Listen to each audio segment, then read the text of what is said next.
And we're back with another episode of Check the Credits. You miss us? They miss us, big dog. They miss us. Did they miss us? All right. Well, this is a good one. This is a good one. We are checking some serious credits today, Cash. You already know how I get that. Look. First of all, let me tell you, I had to put on my glasses. These credits are so long. All right. I'm going all the way back to 1997. I might go even further back. These credits are so long, I got to read them from my phone. You know what I'm saying? So no, I'm ready. I got mine. Are you set? I got mine. Okay. I'm just saying. All right. So we have in our studio today none other than former hitman Anthony Dent, y'all. Y'all give it up for Anthony Dent. Hey. I hear the crowd right now. It's really a crowd in there too. Yes, sir. It's really one. Yes, sir. Hey, wow. Let me tell you. First of all, we've known each other for a long time. Man, long time. Okay. Long so time. we go all the way back to Noontime. And the first studio. Yes. Over there off of Walker Street. Off of Walker Street. You know How what I'm saying? ironic. Yeah, Yes. right. Because Yes. it's full circle for you. Full circle. Okay, but we'll get to that. Yes. We'll get to that. We'll get to that. So let's talk about the Walker Street days first, man, because those were that was before, that was pre-Hitman, Puffy Hitman Dent, Yes. right? Yep. Absolutely. You know. So how did that all start? What year was that? Because I have your official credits here. I had to pull it up on AllMusic. Yes. Excuse me. On AllMusic.com. And it starts in 1997. Yeah. Is that about right? With Noontime was before that. So Okay. it was probably That's what I thought. Yeah, it was. I don't know which credit that is, but The first credit here, let me just say, the first credit here was Dangerous Ground. Do you know anything about that? They don't have no artist by. It's the movie. Dangerous movie. Ground that Ice Cube did. Oh, okay. Yeah, I had a song in the movie. Okay, well, That that's the first credit. Oh, okay. Yeah. So that was it was way before that. But Oh, well, wait. Now, see, it goes, the dates are unmentioned after that. okay. Because it has Young World on here by Lil Zane. Yep. And that was what Lil Zane did 112. That was probably like 90. Well, that was probably like 97, 98 also. Because that was after he was on 112's, what song was that? Peaches and Cream. He rapped on one of them songs. Yeah, on one of the on their songs. first album. Right. And then I worked on him. And then you worked on his solo. Yeah, so that was probably like 97, 98. Okay. You were also on the Why Do Fools Fall in Love soundtrack? Yes. Yep. Yeah. I did about, I would say about 7 movies. Yeah, you know, because that's all on here. And then it kind of talk to him about that movie though. Like people Dangerous like you make Ground? music for a movie. Yeah, well, was this during your Hitman days or Noontime? Before Hitman. This is Okay. Noontime. I mean, I was doing it in Hitman days too, but Right. my first But your movies, starts, yeah. Actually, my first movie was before Dangerous Ground, I believe. I don't know if it's considered a movie. What was that movie that Clue had? It was a documentary behind Backstage. Backstage. That was a the movie? Blueprint or something Yeah, like that. it was something like that. Yeah, So that yeah. was, I think, my first movie. Okay. I was in that. Yeah. and Okay. I did something with Jay on that. Jay-Z. All right. Yeah. See Jay-Z, but he's mentioned in here in 1997, but we're going to get to that. Okay, yeah. Let's start We'll go back to origins. Walker. Yeah, Walker Street. I would say about 95. 95. Yeah, Walker Okay. Street. How did you connect with Noontime? First of all, Noontime was a company that was ran by Noonie, Yep. Shakir Stewart, Yep. Chris Hicks, Ryan Glover. Yeah. Right. Yep, and yep. with And Terry Yep. Ross. Black. We called him Black. Yeah. Yeah. That was the partners in Noontime, and it was a very, very powerful. I don't think they even started off as powerful as they ended up, but they used to throw parties. Right. So it's kind of like a AUC thing. They all had went to college and my beginning with Noontime was back in 1991.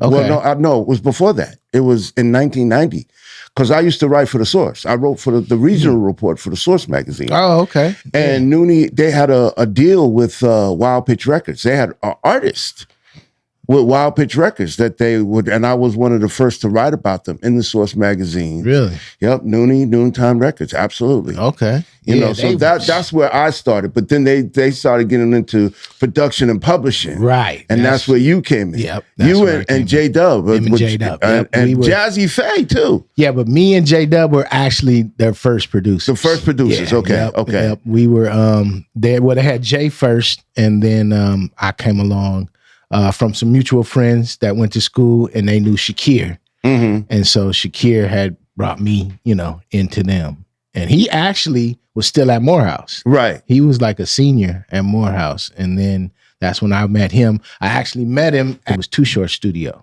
Okay. I forget what it was called, but Too Short had a studio here. And we had mutual friends, and I knew Short. So we all used to go over there and play music or play, whatever, right. Cars, dominoes. Right. And somebody introduced me West to Coast Shakir. Stuff. Right. Yeah, absolutely. So they introduced me to Shakir. And he was like, man, I want to bring you over. We got a studio. I want you to meet some people. And that's kind of how I first met him. That's what's up. Yep. Okay. Yep. So me and Shake, we went way back.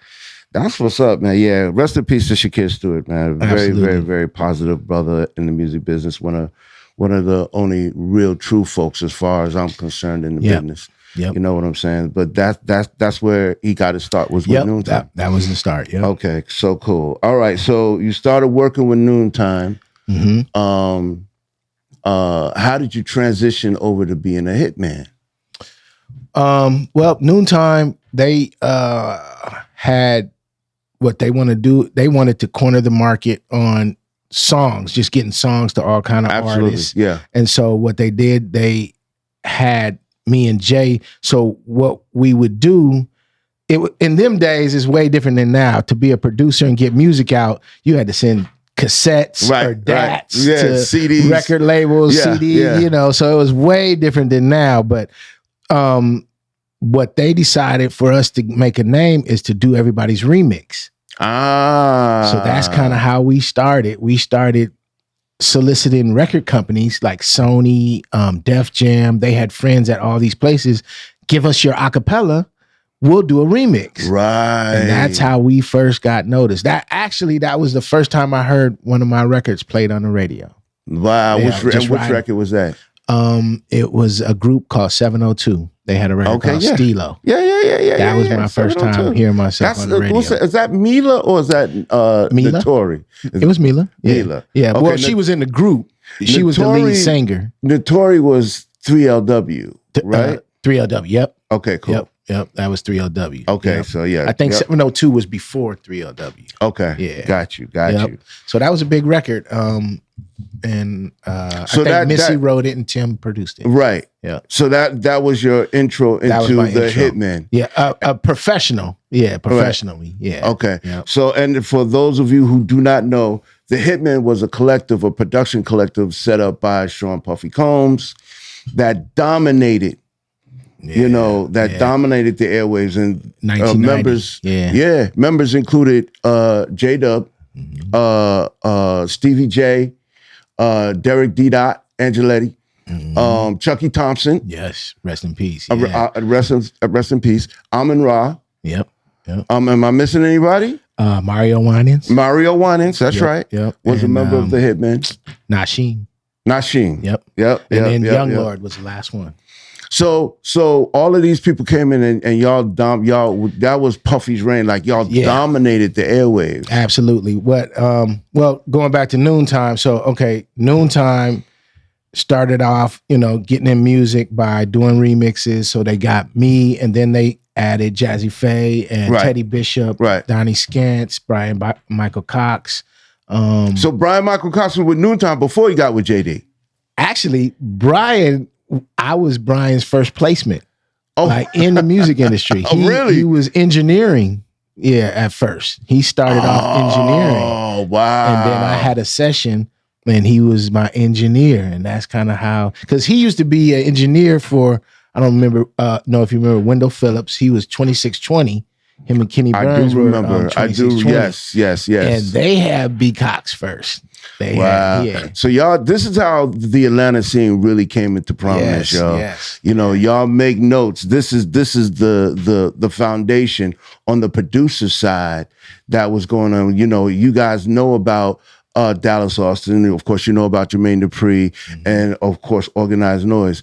These were the people that were coming up and making noise that you may not know about. You know what I'm saying? So let me get it. I have to look. Cash. Hold on. Jay-Z. Okay. Stop right there. That's what we're talking about. Yeah. That's what we're talking about right now. Let me do the list real quick, Cash. Let me do the list, and then we'll get back to Jay-Z. I gotta do the list. Okay. Jay-Z, Puff Daddy, Faith Evans. Okay. Kelly Price. All right. Yeah. DJ Clue we talked about. Let me see. Case, Shanice Wilson. Okay. Profile. And I haven't even hit the major ones. Carl Thomas, Maya. Okay. All right. Lil Zane, we talked about him, and of course Destiny's Child, which we're gonna get there. Right. All right. So I'm gonna follow my boy Cashjunky's lead. Okay. Let's go back to Jay-Z. Yeah. All right. Now, how did all of that? How did that come in? Because that's those. Jay. Jay came from. We were. I'm trying to think. Def Jam.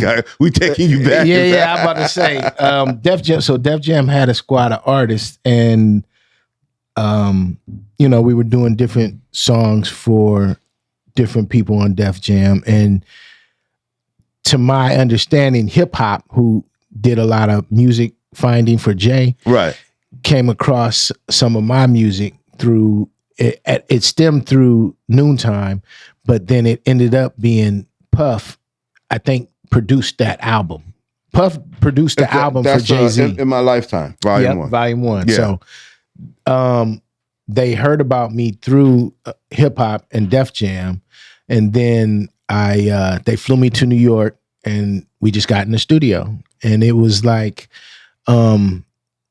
it was special because I was so excited about working with Jay-Z. Like, everybody at that time was a rapper, but he was a real lyricist. Right. And it was just like, man, we're about to go and get with Jay. You know what I'm saying? So they sent for me to come to New York. We went to Quad Studios, which is, a famous studio in New York. Everybody, that's actually where Tupac got shot. Absolutely, yes. But I did a lot of work in Quad. And man, I remember going to New York. I went with Chris Hicks, and we were just looking forward to this session. So I'm like, I'm planning in my head, when I get in the studio, I'm about to pick Jay's brain. Like, I heard you do this. I want to see you do that. You know what I'm saying? I just want to really get in and talk to him because I was excited to work with him. So we get there. I'm working on the music. I'm doing the beat. He comes in and stands there and listens to the music. It's my first time meeting him. Right. Seeing him in the studio. So he's standing in the corner. I'm at the board. I'm listening to it. And he was like, okay, bobbing his head and, turn it up a little bit. And then I'm like, all right, yeah. So I think he's feeling it. You know what I'm saying? Right. He said, okay, is the mic on? I was like, telling the engineer he wants the mic. So he said, okay. He goes in the booth, lays down a whole song one time, no paper, no nothing. Just goes in there. Then he said, okay, give me another track. Does it the whole thing again. Wait, is that the same song he did? Or the same song. He did another track, like on another beat track. Right, okay. No, same beat, but just like an ad-lib track. Okay, got you. So he goes through that. He was like listening, and he was like, okay, he does some little in and outs and some things like that. And he comes out the booth, and I'm like, man, I'm thinking to myself, he didn't even write nothing down. He didn't do nothing. Right. And then he comes out and he was like, okay, call me when you're mixing. And then he left. And I'm like, well, wait a minute. How long? Man, the session lasted maybe 3 hours. Wow. 3 at the most. I mean, that was me working on the music. Right. Him coming in and laying it, that was about 35 minutes.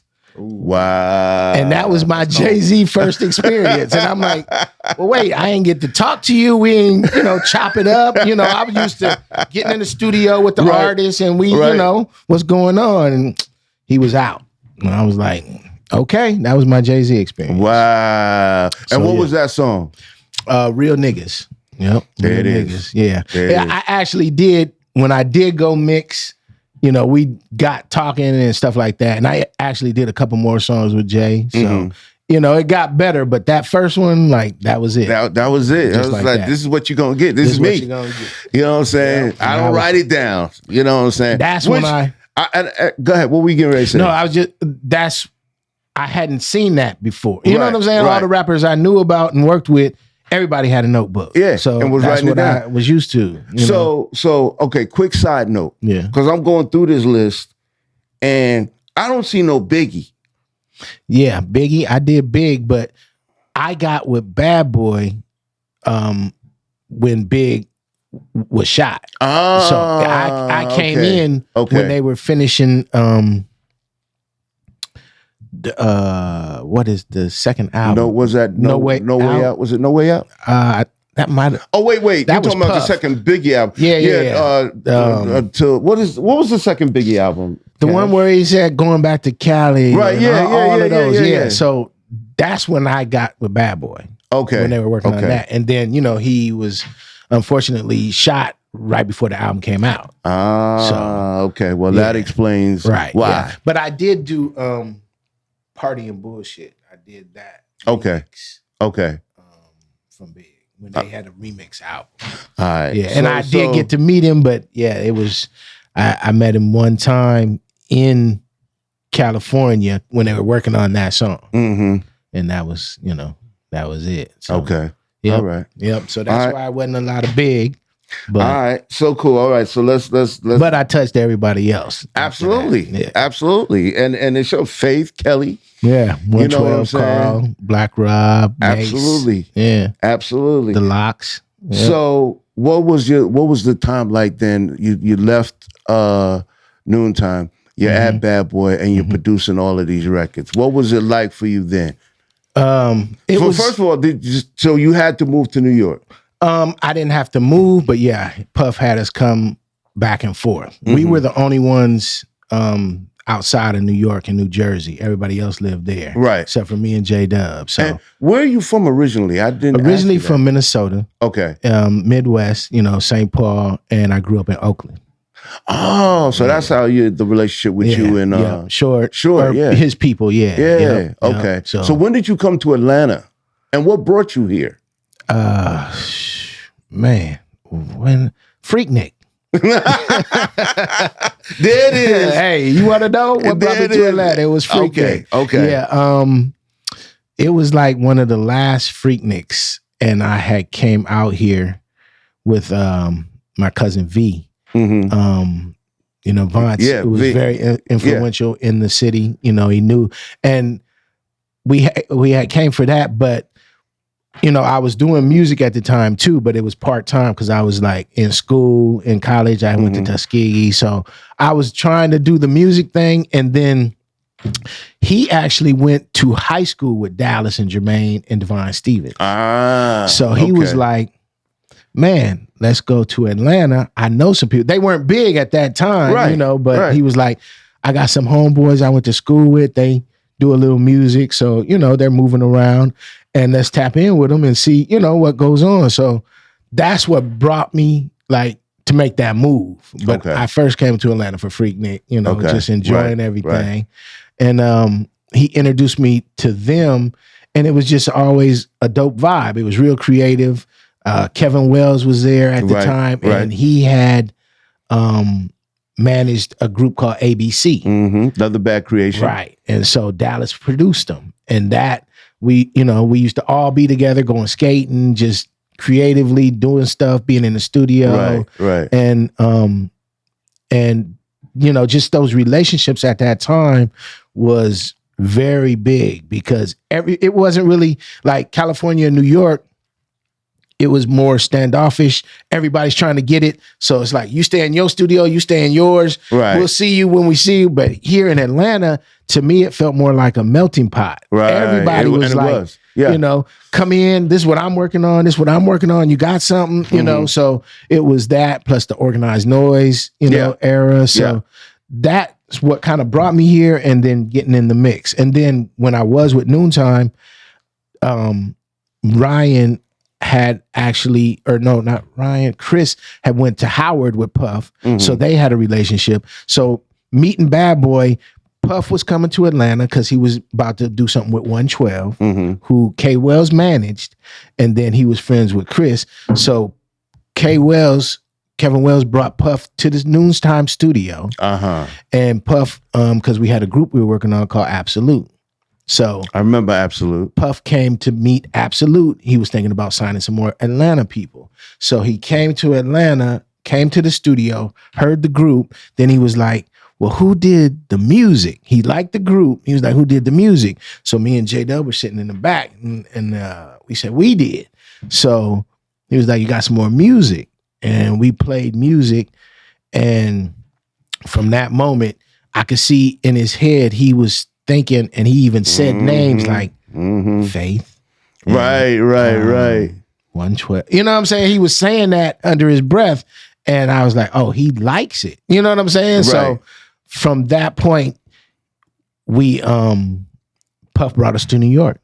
And then that's when we would travel back and forth, but I think that's kind of what made it a little more special, because we weren't just New York. Right. We had a different sound, and we were bringing Atlanta with us. Exactly. So I think he liked that, and it worked good with the artist, you know. Okay. And we end up doing, I did every Bad Boy artist except for, you know, Big at that point. So give us the hits from Bad Boy.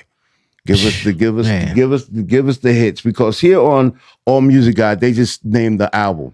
You know, they don't give us the hits. Give us the hits. And the artist and the hit. Because I know you got a few. Let's go. More prop. It's not that long ago. Man, okay, so I'm going to name the artist. Money Problems, Respect, I Love You Baby, Puff, and I think it was Little Kim. That actually was J-Lo on the hook of that. Oh, really? Yeah. Okay. Yep. That's when she was around there. Right. Right. That was that era. Kelly Price. I'm going to throw the artist name out. Kelly Price, friend of mine. Yeah. And which was a smash. Right. Yeah. That was smash. Definite. And that was ironic record, because at that point, Kelly, she was a new artist, but she wasn't your typical female artist. Right. You know what I'm saying? Right. Size was a little bigger, right. And just the record company that she was with the song actually blew up before she blew up. Right. And people wanted to see her. And they put the album out with just her KP and some glasses. Yeah. And that's because they were trying to figure out how to present her. Yeah. You know, I remember all of that. That was really big. Cover, yes. You know, I remember in the video. And then the video for Mason, Mr. Big. And Big, that she was just on the TV screen. You couldn't see who she was. Yep, she was on the TV screen because she did the chorus, I think, for that. Big, Puff, and Mace, right? Yeah. Yep. And then what was that? More Money, More Problems. Right. Yep. And then she actually did a lot of choruses for Bad Boy, but she was just like that singer. You know what I'm saying? Everybody loved her voice, but didn't know really what she looked like in the outside. You know what I'm saying? Other than the industry.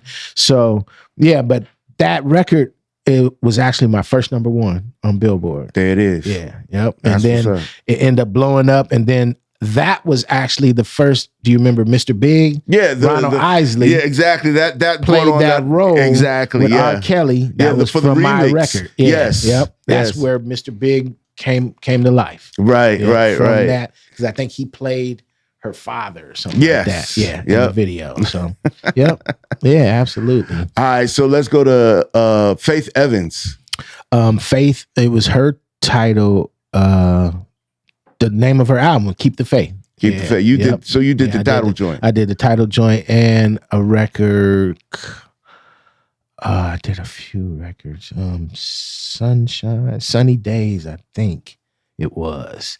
Yeah, it was. That's what happens when you got so many hits. Like they all run together. It's all a blur. It's just, it is absolutely. But no, it's not a blur because it's a blessing. Right? Absolutely. But it definitely it was a record that we did, and actually Puff and JD fell out about because JD is Jermaine Dupri. Oh yeah, Jermaine Dupri. Right. Because somehow JD heard the record and Jagged Edge wrote the song, and it was for Usher. Oh. And the same record, Faith heard it, wrote the record, and it was for her album. So actually Puff and JD got into it about this record, and I think they called L.A. Reid, and they had to call the Godfather. They had to call the Godfather, absolutely. and it went to Puff. But that happened. I think it was Sunny Days or Sunshine, one of them records. But they had the same production. They had the same track. I gave the track to both people, and Jagged Edge wrote one song and Faith wrote the other.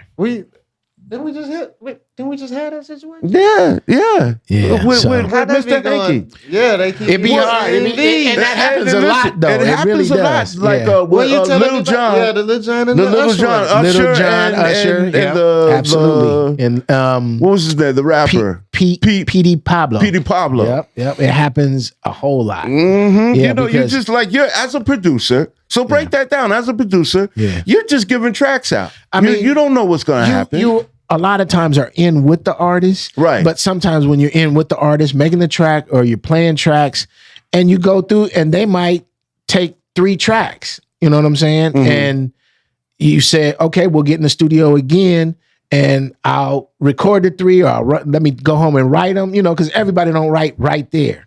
So you go to other sessions, and it's a whole nother artist play some. You know what I'm saying? Mm-hmm. And they might have picked one of the same tracks, but you never got confirmation. I'm gonna write to this one. You know what I'm saying? Right. As a producer, you're hustling. You're like, man, let me go.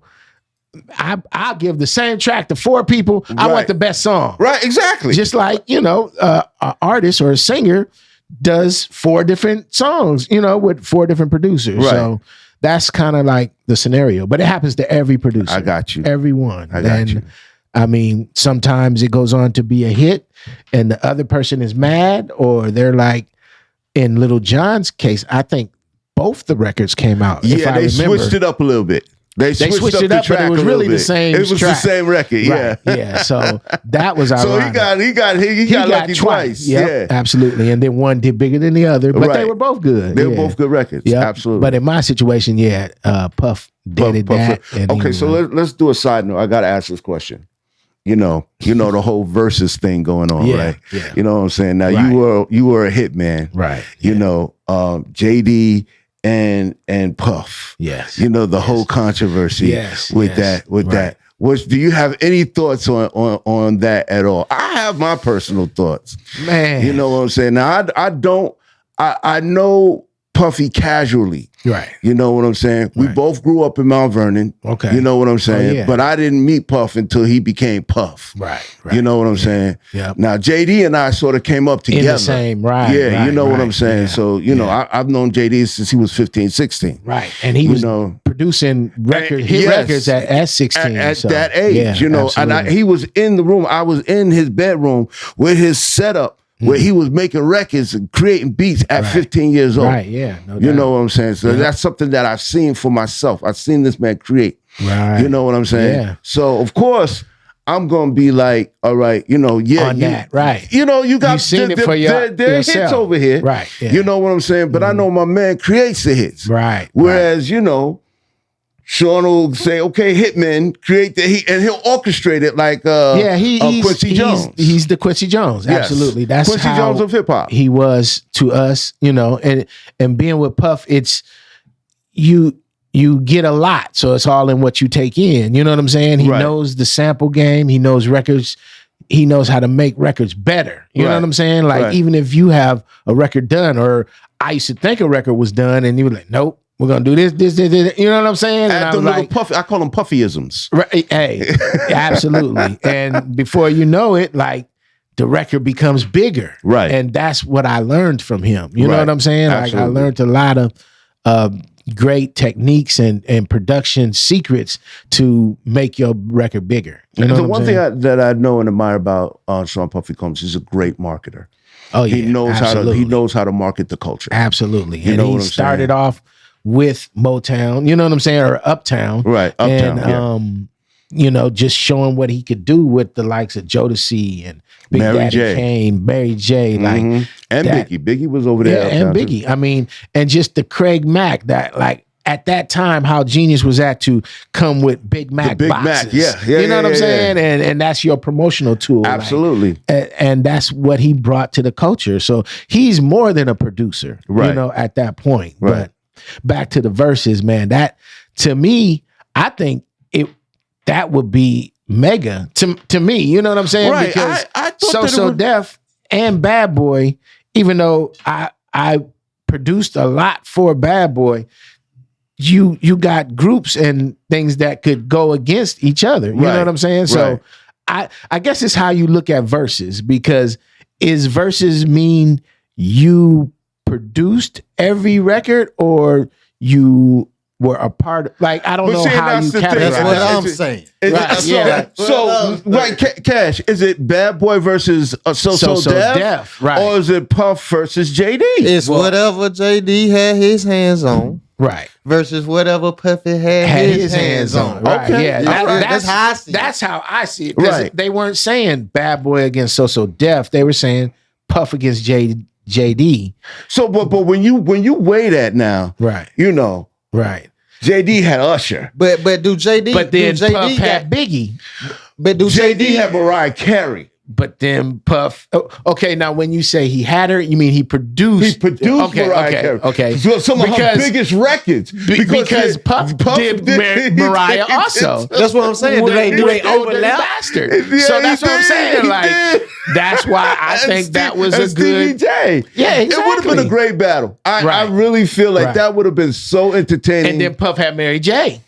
yeah, Puff did that. Absolutely had So Mary J. I mean, you know, like it can go on, and people don't know JD had Alicia Keys. Yeah, sure You did. know, so Absolutely. it could go, man. you can- And worked with Jay-Z. Money ain't a thing. Absolutely. You know what I'm saying? That's what I'm saying too. Like, I think that's a good versus to do, and I don't think neither one of them is too big to accept that challenge. I agree. Because what do you think, Cash? Who's your money on? Man, I'm from the South, okay? There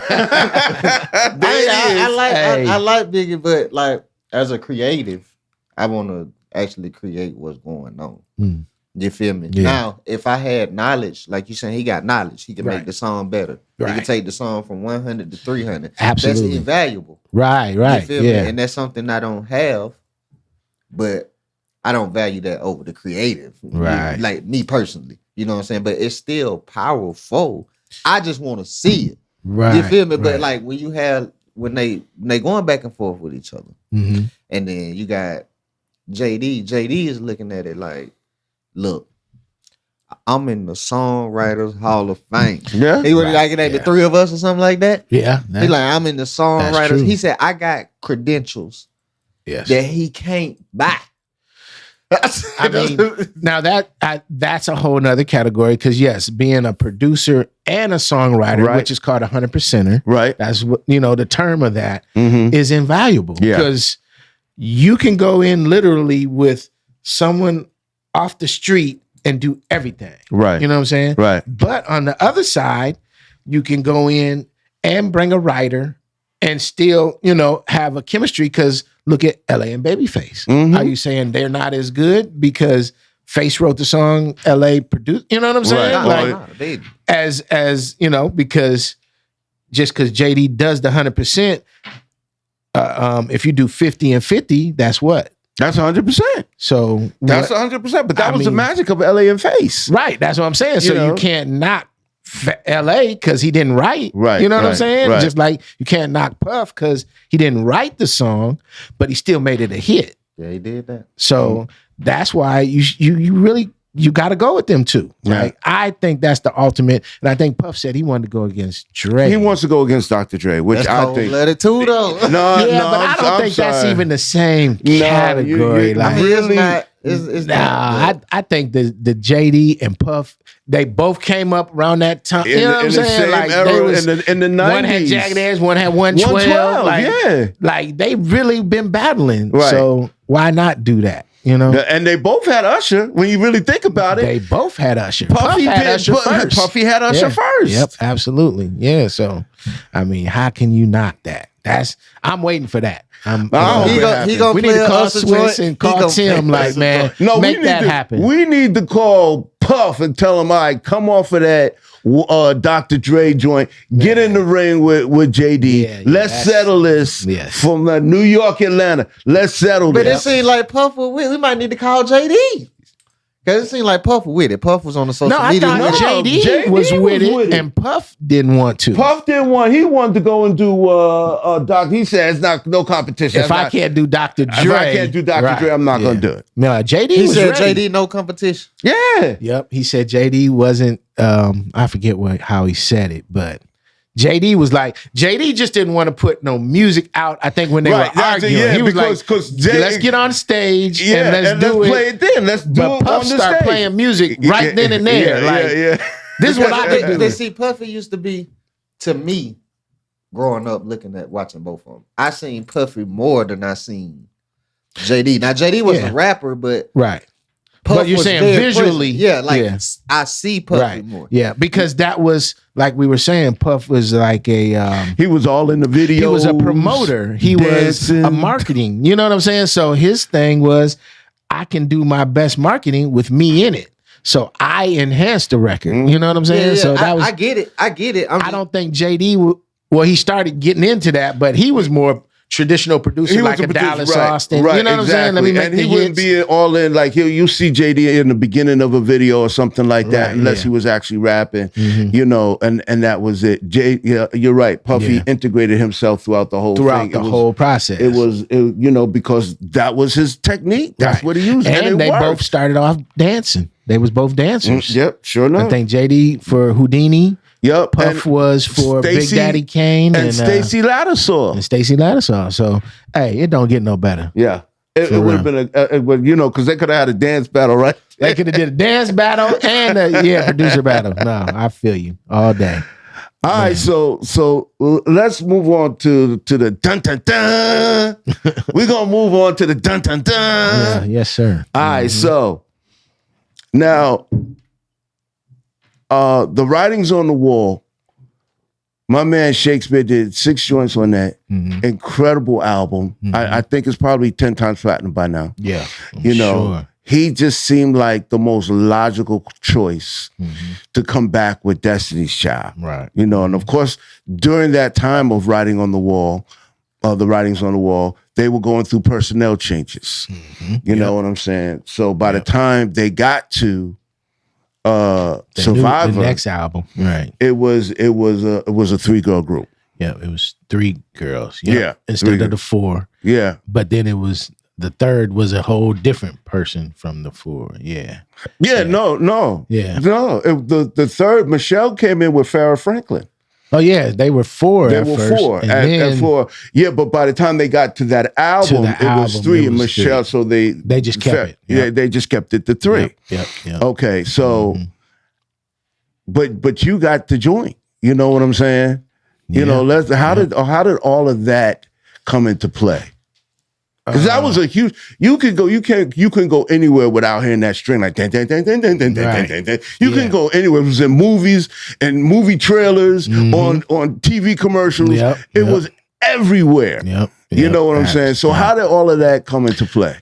It came into play from Shakira Stewart once again. There it is. Okay. So I'm sorry you didn't get to meet Shakira, man. You would have really liked Shakira Stewart. yeah, Okay. absolutely. Yeah, Shakira he Stewart, was, the connection. was the Absolutely, connect. he was. That's what I get from you, though. A lot of network, a lot of connection. network, everything in the music business. Period. You know, Right. there's a million producers, way 10 times better than me, or whatever the case. But your connections can have you have records like that. You know what I'm saying? So it's about your relationships. Right. It's always got to be that first, and then it's sad to say everything else second. You know what I'm saying? The music of business or the music business is business. Right. So that keeping those relationships got me way farther than anything else. Right. Even after doing the Jay-Z and Puff and you know what I'm saying? Right. Too Short, like all of that. Like, so yeah, just having those same connections. Destiny was about to start that new album, and they came to Hitco Music, which was L.A. Reid's publishing company. His publishing company at the time. And if I remember, I think Beyonce did a deal with Hitco. Yeah, absolutely. That was her first. I think that was her first deal. Yeah. So she was on Hitco, and that's why they came to Atlanta, and they wanted to, work with some different people. And Shakir was in the meeting, and he just was like, I got a few producers. I want you to other producers other than Shakespeare at that point. So, right. Was Shakespeare Hitco? Shakespeare was Hitco as well. And that's why I think she signed to Hitco. That first writing on the wall came from that. Right. So, and then just got that opportunity. It's like you get the call, you up next. What you gonna do? Right. You know what I'm saying? Right. So, man, and that's one of the things that came up from it. So what was it like working in the studio? Was this your first encounter with Beyonce? No, I had met her before. I actually, and it's funny, at that point, I was the only producer that had worked with Jay-Z and Beyonce. Right. So I met her from Jay-Z. She had and I was there when she kind of met Jay-Z. She had a birthday party out here, and it was a skating party. Yeah, and Jay-Z was that at Cascade? Yeah, I was there. Yeah, that was. Is that where they met? Yeah, that's when I think they knew of each other, but yeah, that's where that connection. You know what I'm saying? I was at that party. Yeah, man. like that. I was at that party, and just knowing him and seeing that whole beginning is that's where it came from. So that was a crazy time. And Jay was just kind of getting into the South too. Like he really liked the South vibe. Right. That's why he did that with What you mean? Nope. What's the two? Bun B and Big Pimpin'. Yeah. So that was the whole vibe from that. And West Coast. I was the first producer to put Jay-Z with a West Coast rapper. Which was Too Short. Right. Yeah, he never did nothing from the West either. So his whole vibe with the South, he really the Outkast, Goodie Mob, everything. Right. So, right. Was 100. But yeah, B, I had seen them from that first connection, and it was just magic. Like Beyonce is so she's special, but she's like a real talent. You know what I'm saying? Right, like she at her level, even back then, I think it was really Matthew Knowles, her father. Right. Like, she had it groomed in her. Man, we're gonna be in here all night. We're gonna work. We're gonna do, at some artists, they go in, do their thing, and they be out. Like she really was dedicated to the craft. She put in the work. Absolutely. Yeah. I remember we were working on another song, and she was going out the country, and I believe she called me from the plane just to ask how was the structure of the, you know what I'm saying? We were working on a song, like how was it going? What did I need from her? What direction was it? You know what I'm saying? Like just to be on a jet going somewhere, and she calling me from the plane about the music. Like that's the kind of artist she is. Right. So it was totally always dedicated, devoted to the work. Totally. Like, absolutely. Much respect for real. Yeah. So I want to cover a point here. And I want you to explain this to the people, right or wrong. People feel a certain way about this type of situation. But I was looking over the credits for Survivor, and I saw Matthew Knowles' name attached to the record. You know what I'm saying? Yeah. I know Matthew Knowles was sitting in the studio session with y'all writing that record. Right. I know he wasn't writing that record. You know what I'm saying? So you don't have to give me the details, but do you care to speak on that procedure or what that's like? I mean, Matthew at that point was her manager, right? So I know he brought in different, like he was on there, I believe, if I remember correct, he was on there as a writer on the record. Right. And let me take a little bit of the heat off of you. Let me take a little bit of the heat off of you. No heat. I just this is common practice. Right. Right. For this is producers. Right. You know, producers 101. 101. Yeah. When a big artist gives you the opportunity, or the artist manager gives you an opportunity like that, right? They may come in and say, "Okay, you're gonna get this, but this is what you're gonna have to give up." That happens a lot too. It happens a lot. Not just I'm just saying in general it happens a lot. Just in general. So what are you gonna say? So Rihanna comes to you and says, "Yo, I love this beat. I love this track." Right. You know what I'm saying? But she's not really a writer, but she wants some of the publishing. Now you have a chance to get a single on Rihanna. You know what I'm saying? Yeah. And this is just a hypothesis. This Absolutely. is just, just an example. But you have to give up a piece of your publishing for that opportunity. Now, are you going to say no to that? Right. Yeah, absolutely. Yeah. Now there's definitely scenarios. I mean, that's like, from Michael Jackson to Prince to Sade, anybody, like when they call, you want that opportunity, and it's not so much of like you gonna give me this or whatever. Right. Like there's things that are worked out in different ways. Right. Everything is not the same. That particular case we're talking about, there wasn't nothing taken from me and my writers. Right. It was from their side. Right. You know what I'm saying? Right. So I don't know what it, everybody's management contract is different. Yeah. I don't know if in their dealings or something, something was a certain way or something wasn't. Like, I don't know. It was on there. That's the way it went. And so and listen, I'm trust me, I'm not mad at it. It's the cost of doing business. Right, absolutely. We had my man Kid Class on here, on the show, and he was recounting the advice that I had given him. You know what I'm saying? On a similar situation. Basically, I was just telling him throughout, because I was with him. Not at the start of his production career, but I was with him while he was, coming up as a producer. Yeah. And I was telling him, one of the things that I told him was like, look, man, you're going to get fucked in this business. It's just, what I want to do is just prepare you for that fucking. You know what I'm saying? Right. So, and just know that it's coming. You know what I'm saying? So at the end of the day, you use it as a stepping stone. It's not even,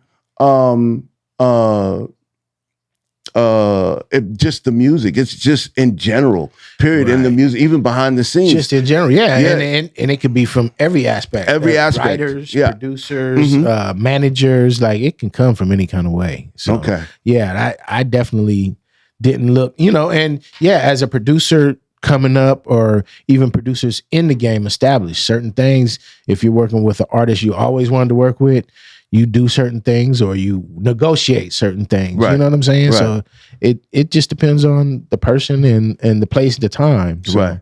But that particular situation, that's something they had did. You know what I'm saying? Right, but I didn't know if it was, somebody he had brought in, and that's how they, something similar to that. Got you. That, it never really came across no other way. So I thought that's how they did business. All right. But it's not, it didn't affect me. So. Oh, it didn't affect, but and I don't know if you're able to talk about this or not, but someone laid claim to that track. Yeah. Right, yeah. No, well, what it was is they laid claim to the song.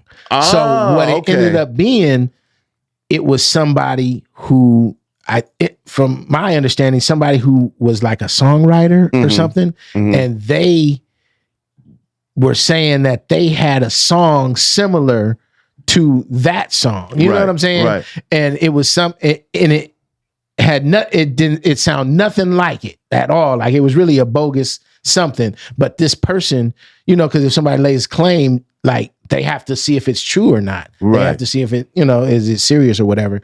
So it ended up being somebody who had a problem with Matthew. And they said that they went up there and, you know what I'm saying, or was a writer that they gave them some songs or they was trying to do some stuff. And that I guess, I don't know how that ended with Matthew, but they had a problem with him. Right. So they said, well, we want to claim that song. You know what I'm saying? Wow. And it ended up being bogus. It went to all the way to the court of law. And it was dropped and everything. Understand this. I want my audience to understand this. Yeah. When a claim like that, this is the main reason why producers, labels, artists do not take unsolicited material because of this claim. Because when something like this happens, they freeze the money. Everything. Like nobody gets paid. The money sits until it's settled. Right. You know what I'm saying? And which could take some time. Could take years. Years. Yeah. Some could take years. It's at least 1 year because they have to go through litigation. They got to go through certain steps. Right. So it's at least a minimum of a year. And in that year, everything stops because they don't know, is it true? Is it false? Right. I think there's a big one going on right now. Like, is it Usher? It's Drake and Chris Brown. Oh, really? That record, somebody is saying the one they did together, I believe. Okay. What's the big record they had together? Well, Drake and Chris Brown. They was in the video. The big huge record when there's a video and Drake and them's dance. They're doing a dance off in the video. Drake and Chris Brown. But I cannot, for the life of me, I cannot tell you the name of that record. Yeah, exactly. But there's somebody laid claim to that, so everything stops. So it happens all the time. But it's just, you know, that's the music legality of we're just gonna freeze. We don't know is it true or not. So it definitely is a pain. Yeah. And then to find out it was all bogus. It was all bogus. So it's tied up for nothing. For nothing. You know what I'm saying? In a lot of cases or incidents, someone who will do that will say, oh yeah, well, we just want to drop it. But the only way we'll drop it is if you don't come after me for doing this dumb stuff. You know what I'm saying? So I'm coming out the end. Right, absolutely. The only one real good thing from having something like that happen is that you get all that money at once. You know, just drops on you. You get past residuals or whatever. You know what I'm saying? Right. So whether it was a year, some take 5 years, whatever the length is. But that happens all the time. Or if somebody, a artist gets sued for something else, like sometimes that can slow up other stuff. You know what I'm saying? Yeah. Like, man, it's always something. That's crazy. Always. That's crazy. That's the life in the music business, bro. Absolutely. Yep. Absolutely. So I just want to hold on because I have one more question. Yeah. You know what I'm saying? Cash, you have any questions before I go in? I'm extra good. You good? You good? We done checked him. We done made him uncomfortable. Exactly. What you doing over there, Ian? We made him sweat, man. Hey, it's raining outside. I just came in. That's all. It's raining. So, what did you say, Cash? Nah, I'm good. Go ahead. I just want to, and I have to ask this, because we're in her facility, Tasha Stafford. Yes. You know, we can't have a conversation with Anthony Dent without bringing up Tasha Stafford. Because he a real big dog. You know, all of his work is when you walk in Icon Studios, you see Anthony Dent's work on the wall. It's lovely facility. You know what I'm saying? At one point, I didn't know who you was. Right?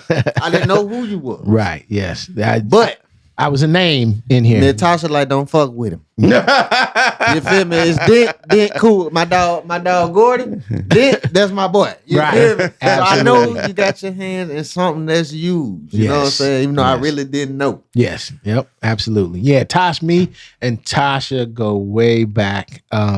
Man, she was like my right hand. She did everything for me. You know what I'm saying? Right. Just helping me get through the whole, as a producer, you're doing so much. You're always in the studio. You always need equipment. You always got to do this. And I just remember, oh man, Tasha used to pull her hair out. Cause at that time she was like, assisting me through everything, the whole Bad Boy thing. Right. When I was a member of Puff's Hitmen. Even the Noontime before that is when I got with her. So she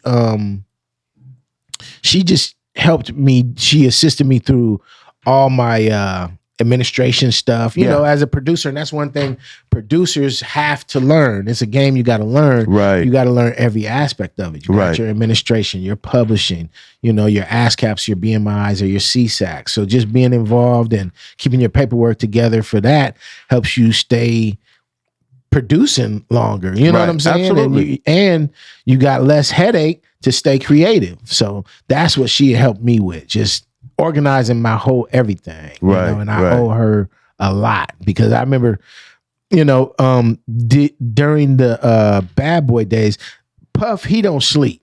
So everything happens, any time of the night. Right.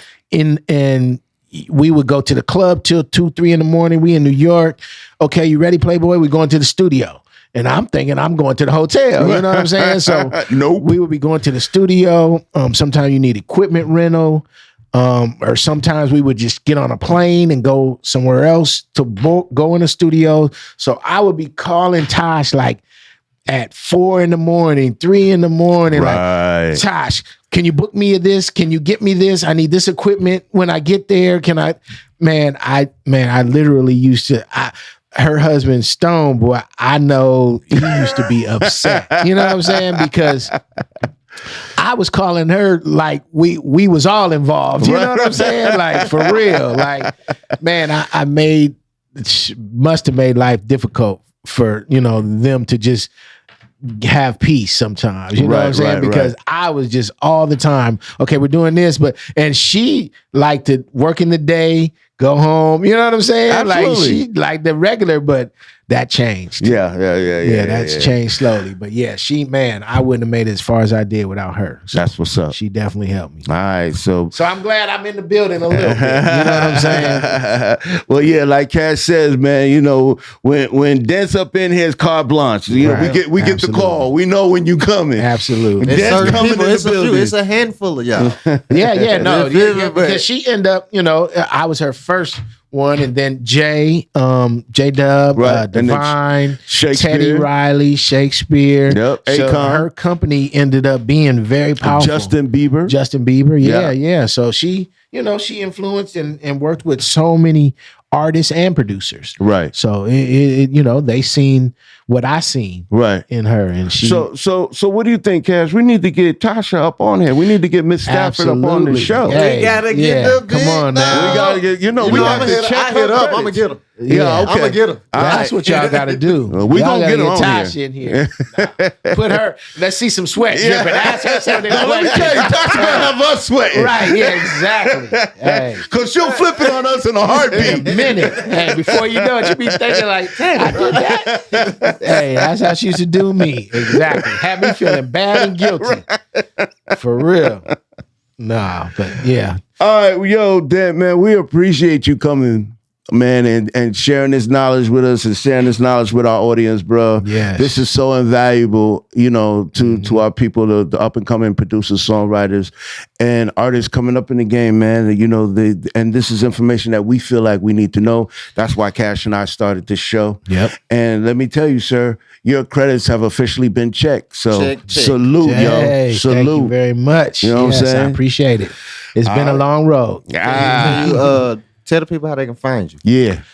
Yes, definitely. All my social media is Hit Dent. On IG is at Hit Dent, HITDENT.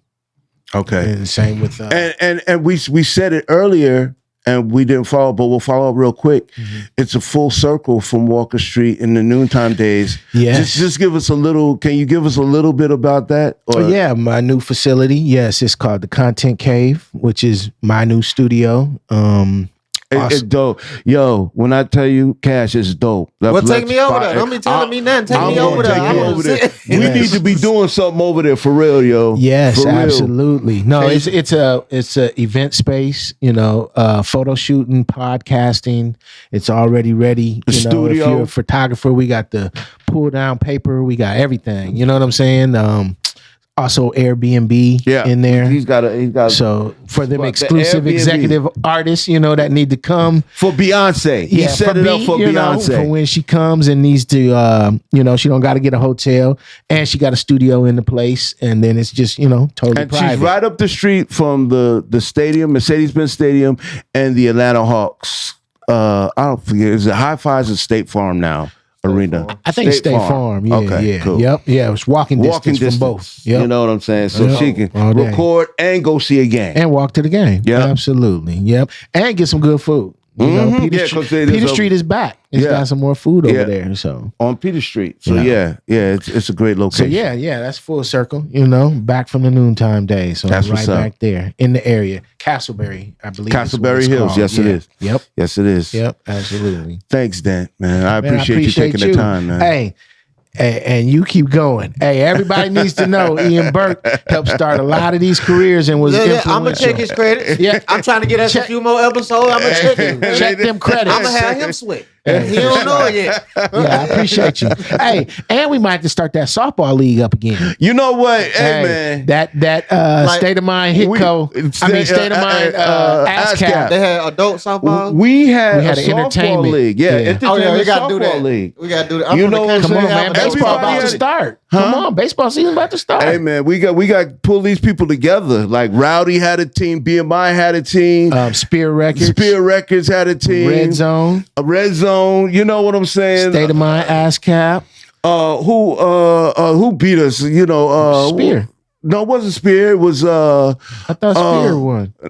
No, it wasn't Spear. They may have won the first season. I think the second season where we came in second, where we should have took that won that grand title. That was Jerry Jones. I mean Jerry. Jerry. I forgot who, because he had oh my goodness, my mind is going blank. He had a good team, but they weren't as good as we were, man. We just had a bad. They beat us, man, and they got the grand total. Yeah, we need to really start and we had talk about it. We had some all-star ladies on there, Carrie Hilson. We had a few of them. They did beat us. Jerry got us on that. Yeah, he got us. He got the big time. We need to start that entertainment league up again. Absolutely, man, because it was a great time in the city, man. That was the late 1990s. Everybody would meet on Sundays 2000s. And we would go at it and play ball. Bring drinks out there and just have fun, man. Right. Let's get back to that. Man, that's what we need to get back to. Anyway, we're gonna head to our artist spotlight, sir. We got Khujo Goodie coming up in this piece. Yeah, Goodie right Mob. Now. The Goodie Mob from the Goodie Mob. You know what I'm saying? We're gonna get with him after a few clicks. And thanks again to my man Anthony Dent for coming in, taking time out of his day to spend with us, man. We truly appreciate it, brother. Absolutely, it's my pleasure. All right, y'all stay tuned. We'll be back with Khujo Goodie. Bow.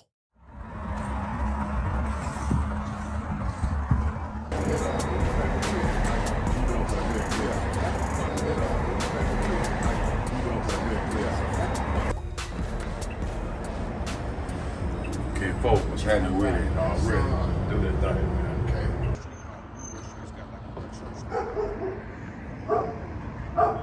Matter of fact, let me see you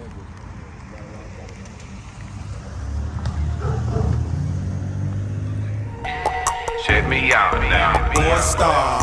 I done told y'all. Boy Star. We the bitches in this game. Boy Star. Here I go again. Boy Star. Who had this thing poppin' when them folk had your tongue? Who stood and fought like a champ and didn't ever run? Who kept it A1, solid as a rock? Fuck you know about this dirty South Boy Star. Gun Club Goodie, zone 1 in this bitch. Hit dogs holler, fuck boys riding dick. See, I don't dance, all I do is this. Buckshot slug, one for you and that snitch. See, I don't quit, I'm scandalous like Bolakovich. Go and kill yourself, sucker. MC slick your wrist. Hip hop dead, please, pimpin' them boys rich. All up on the TV like they can't get it. All up on the radio, they freestyling and shit. Thinking that they the only ones that can spit. Let me take you to a spot where them boys go hard. 1, 2, 3, 4, 5, and 6 ward. Southwest, East Point, Player College Park. Stone Mountain, Stockbridge, Killer Clayco car. Boys locked and loaded, ready for the job. Outcast, dungeon found a nigga Goodie Mob. Check me out now. Boy Star. I done told y'all. Boy Star. We the legends in these games. Boy Star. Here I go again. Boy Star. Who had this thing poppin' when them folk had your tongue? Who stood and fought like a champ and then never run? Who kept it A1, yeah, solid as a rock? Let go. Fuck you know about this dirty sour boy star. Nobody in the trap better not fucking snitch, cause they'll plug your ass out here for them bricks and they'll spill your blood in broad daylight. Man, I miss the old days we used to fist fight. Used to ride tight in that Volkswagen Bug. Used to down a 6-pack before I hit the club. Used to get 13 grams off a dub. Now boys got it trapped out and ain't no love. Chillin' on the corner, had my baseball glove. Call me Tupac, cause I was feeling like a thug. Mac, not a cop, but I ain't trying to be tough. But when you see me coming, no doubts, no hugs. See, I don't give a fuck like my brother Armstrong. My daddy, when the president, I did it on my own.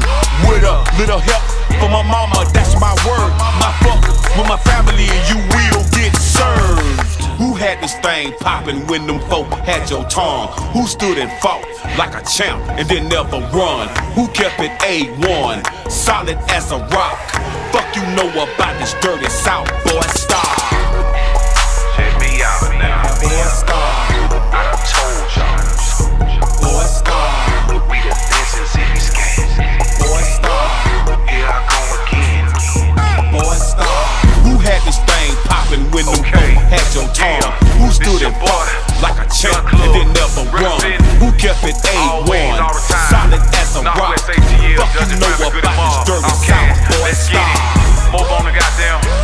Yeah, on the east side, west side, with my dog. Dad's doing it, Kid Folk. What's up? Come fuck with me all the time, baby. We working. Yeah.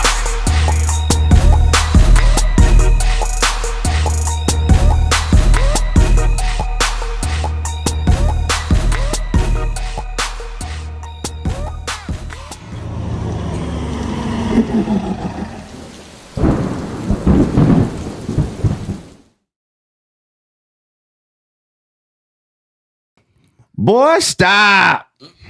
Boy, stop. You feel me? Yeah, listen. I have known these brothers, right? Well, this particular brother for years now, man. 25, 30 years. You know what I'm saying? We go way back to sleeping on the floors over at the dungeon, to sitting in the studio recording classics like Cell Therapy and Soul Food. Yo, but a lot of people don't know the before. Right now, I want to get into the before Goodie Mob with our artist spotlight today. So, well, let's just bring them on. Let's bring them on, ladies and gentlemen. My man Khujo Goodie. Yeah, What's yeah. up? What's happening? What's happening? Oh, chili dog, man. Cold slow with man. What's going on? What's happening? I love talking to Khujo, boy. Khujo gonna teach me some slang, bro. He gonna teach me some slang. That's where I got everybody wanted to say, why you say what's happening? Because I got that from Khujo. What's happening? Yeah, I gotta get that up to my brother Flap, man. He the one told me about that chili dog and coleslaw, man. I mean, he another one. Chili dog and coleslaw. What that mean? Hold on. Now, I'm from the country. A chili dog, a chili dog is a chili dog. Right, you know what I'm saying? right. So you chilling. And coleslaw is just cold. You feel what I'm saying? So I'm just chili dog and coleslaw, yeah. Most So of you cold chili and cold. You know what I'm saying? Man, that's Atlanta for you. Man. That's what's up, man. That's why we love I it. heard something the other day. They talking about used to be Rooster. Rooster used to be before the hen came or something like that. Wow. Do you, No, you got me. Talking that, boy. It's that barnyard talk. There. I ain't heard that. Yo, did that come from us? Yo, did that come from us? Yes, these came from Atlanta people. Well, listen, as Amaretta the Great says, Not Atlanta. I don't know. They might still be from Atlanta. For real. Yo, since I brought that up, we gotta get in. Y'all in particular, right? Yeah. Have y'all ever claimed Atlanta outside of Atlanta? Have we ever claimed Atlanta? Outside of Atlanta? Yeah. What set did we claim? We claimed it like check this out now. When I moved to Decatur, right. I was in Decatur. I wasn't in Atlanta. Right. You feel me?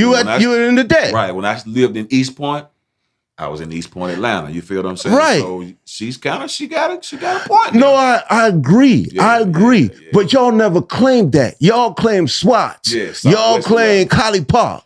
Y'all claimed On That Hill. Yeah, you know what I'm saying? Yeah.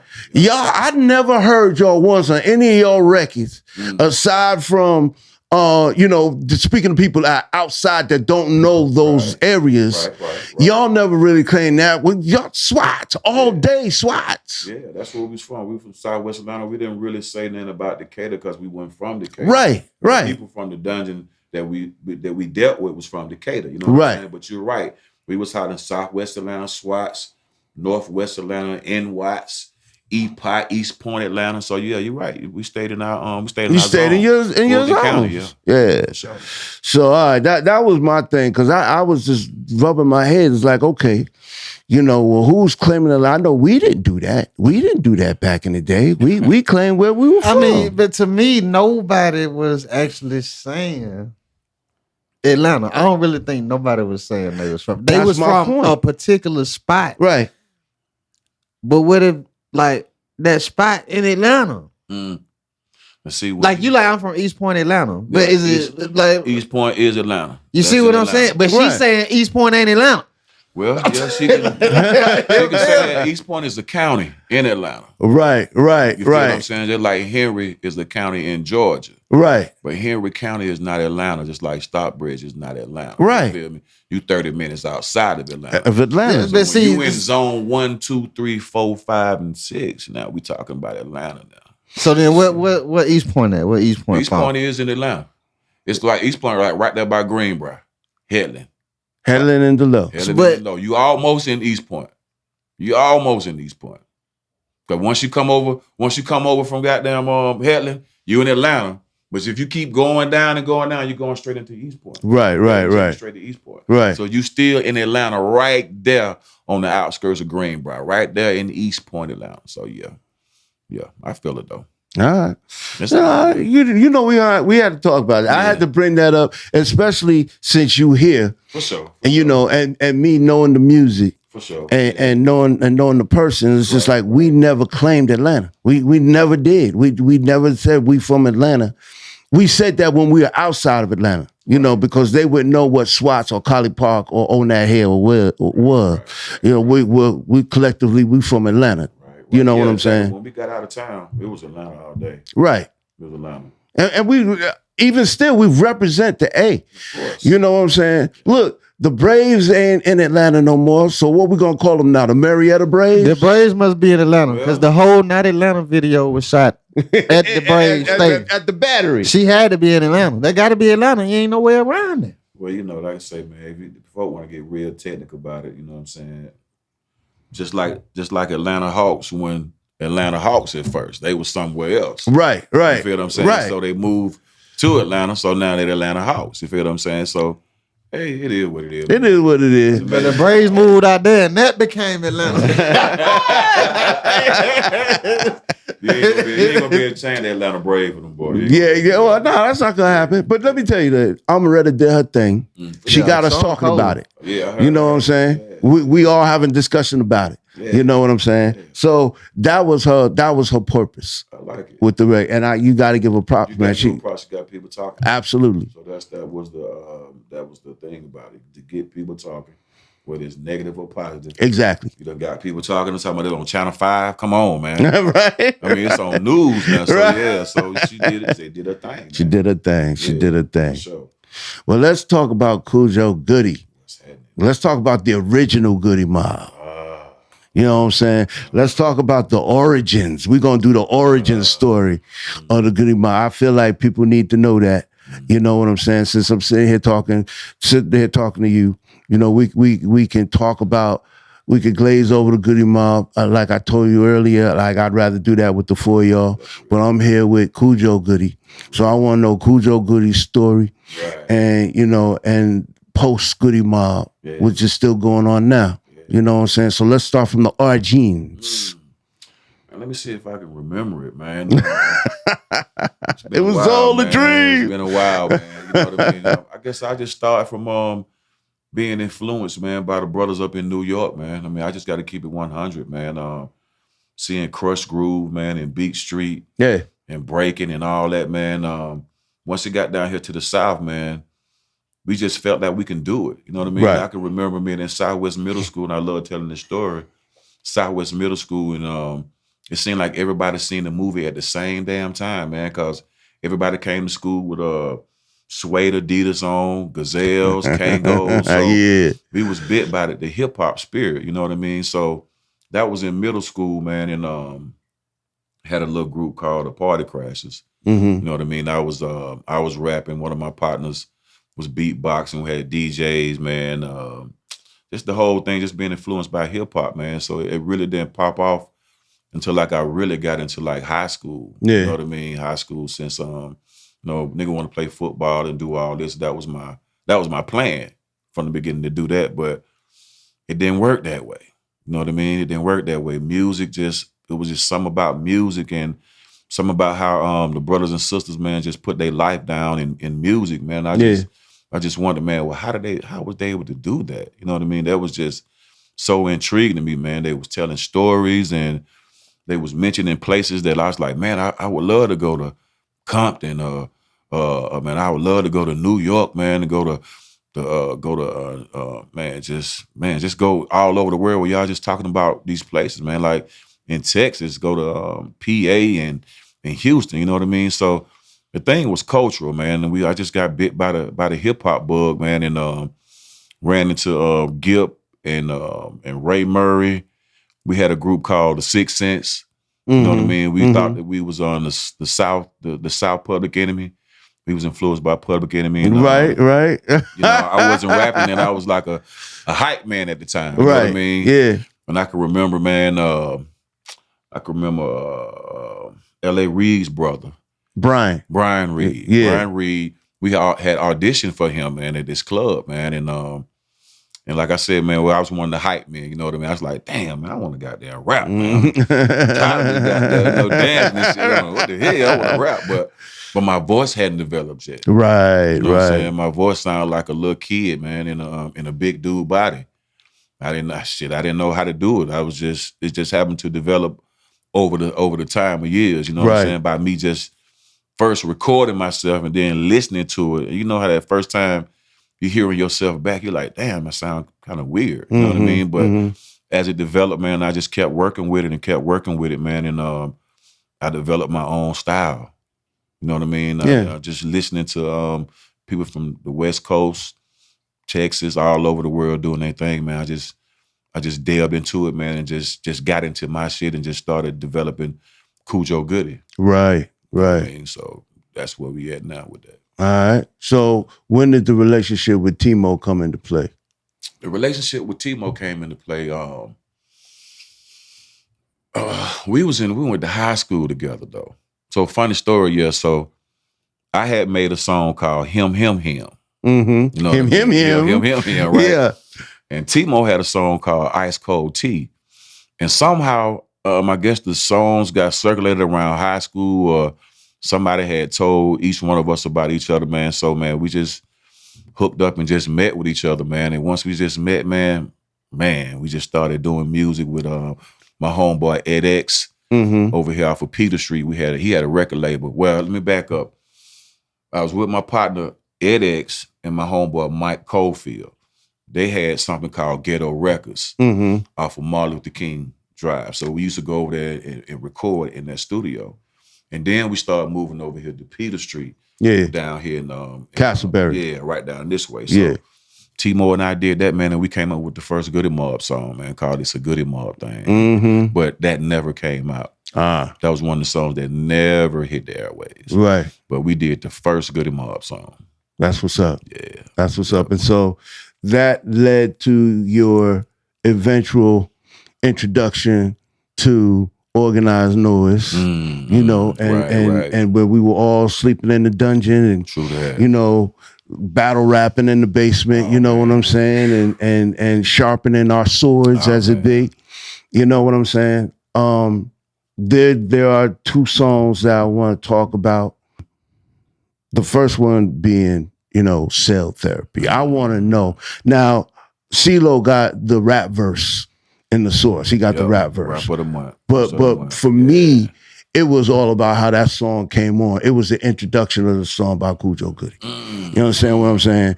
And that was the, you know, from ding, ding, ding, ding, ding. Rico got down with that one. Ding, ding, ding, ding, ding. When the scene unfolds. You know what I'm saying? Like you just came in and you just cut it right away. You cut it. What was going through your mind? Did you hear the beat first? Did you know, were you vibing on the beat? Did that come, you know, it's like, oh yeah, that beat, yeah.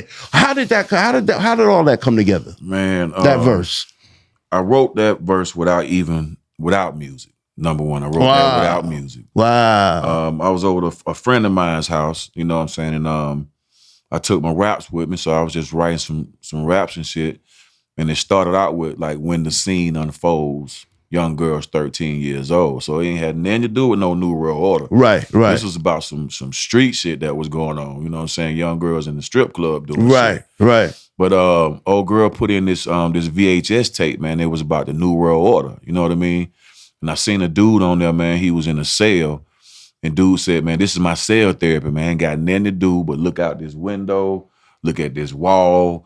And do this. I was like, damn, cell therapy, man. That sounds good, man, for a title for a song. So you actually came up with the title as well? Yeah. Well, who came up with the hook?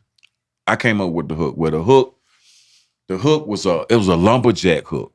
Okay. A lumberjack hook that me and T-Mo love to say it was aged in oak, man. It was aged for about maybe 10 years. So we had that hook a long time. Wow. We had that hook a long time ago. It just fitted what we was doing with this new beat that Rico Wade had put up, man. And man, once he played the beat, it was like the piano sounds, right? And I was like, damn, I wanted to keep that cadence on how the piano was sounding. But man, I couldn't, because I just started just flowing on that shit. I couldn't just stay with that one little flow. So I just had to flow it on out. And when I had heard how he came up with the beat, I was like, no, you didn't, man. It's like, yeah, man, I got that beat from a ballerina record. You know how like ballerinas be playing the little pianos and shit, and the little girls with the tutus. Right, man. He pulled that shit out of I think he told me he got it from what kind of stores? Some stores, man, where you get the old clothes from. Goodwill. Store. Yeah, Goodwill. Goodwill. Back then, Goodwill, they had records in the back of the stores. You just had to go to the back of the store. But nevertheless, man, yeah, that was that cell therapy, man. That was the only song like that on the album. It was about New World Order, but right. Everybody kind of thought that we was like a Public Enemy. Right. Niggas was on the New World Order, but it was only just one song about that. You know what I mean? So we had to let New York know that, you know, shit, niggas down here in the South, we know some shit too. Right, absolutely. You know what I mean? We know how to read, well, rather. We can read, you know what I'm saying? And we can comprehend. And you pay attention. Put this shit together. Yeah. And we can cut them sell gold records off of this one fucking album that we did. Soulful, one album. The world never heard us before, except for on the Southern playlist of Cadillac music. Get up, get out, and get something and call it a while. Yeah. So that was amazing, and that record just came in and it just grabbed everybody's attention. At that point, the South really had something to say. Right, true that. You know what I'm saying? It's like, okay, we weren't a one-trick pony. That's right. We're Outkast. Right. You know what I'm saying? That's right. It's like, okay, well, they for real.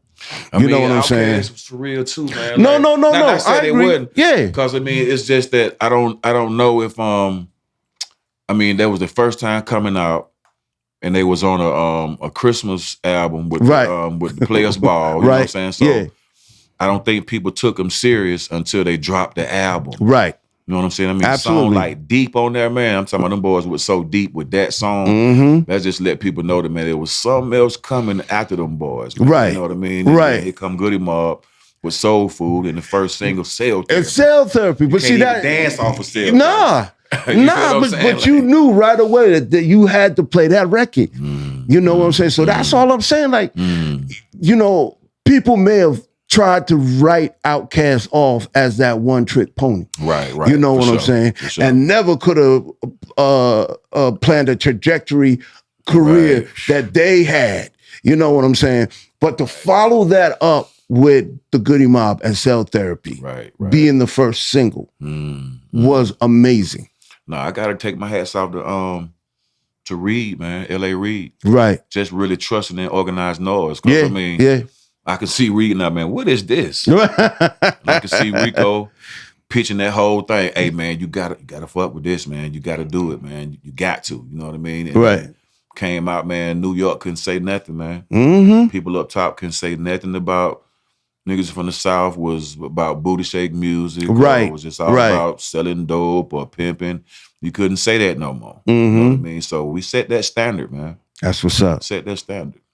So the second song was it? Dear Mama, My Mama. Guess Who? Guess Who? Guess Who? Man. Your verse on Guess Who? Because you referred to your mama as Old Bird. You know what I'm saying? Old Bird. That was once again, my favorite verse of the record. Wow. You know what I'm saying? I'm keeping it real, bro.